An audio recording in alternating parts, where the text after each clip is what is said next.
আমাকে এখানে একটু সুযোগ করে দেওয়ার জন্য মহান আল্লাহ রাব্বুল আলামিনের কাছে শুকরিয়া জ্ঞাপন করি, যিনি আমাদের এই সুন্দর একটা পরিবেশে আসার বসার তৌফিক দান করেছেন।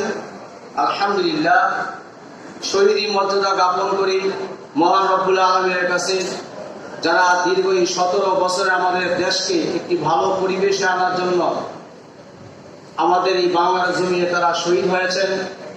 এবং সুস্থতা কামনা করছি যারা এখনো আহত অবস্থায় আছেন, আল্লাহ রাব্বুল আলামিন সকলকে আহত যারা আছে সকলকে পূর্ণ সুস্থতা দান করুন। আজকে এখানে প্রশাসনের বিভিন্ন নেতৃবৃন্দ আছেন, আপনাদেরকে অন্তরস্থল থেকে মোবারকবাদ। এবং রাজনীতিবৃন্দ যারা আছেন, আমাদের মহানগরের সম্মানিত যুগ্ম আহ্বায়ক খাদিম ইউসুফ ভাই সহ, আমাদের মোহাম্মদপুর থানা শুক্রালী ভাই এনায়েত ভাই সহ, মহানগরের আমাদের জিল ভাই এবং সহ যারা আছেন সকল নেতৃবৃন্দ থেকে সকল নেতৃবৃন্দকে আন্তরিকভাবে মোবারকবাদ জানাচ্ছি।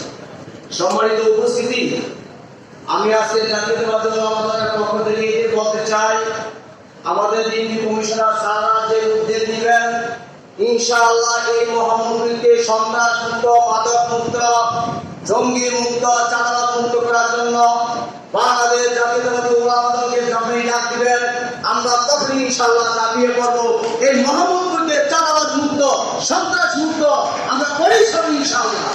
কারণ আমরা মরণকে ভয় পাই নাই, আমরা দেখেছি আমাদের ভাইদেরকে কিভাবে তারা খুনিরা কিভাবে হত্যা করেছে, আমরা দেখেছি কিভাবে তাদেরকে আহত করেছে। সেই আন্দোলন সংগ্রামে আমরা ছিলাম। আপনারা আমাদেরকে ডাক দিবেন, ইনশাআল্লাহ এই দেশকে যদি আমরা সুন্দর করতে চান আমরা পাশে আসি।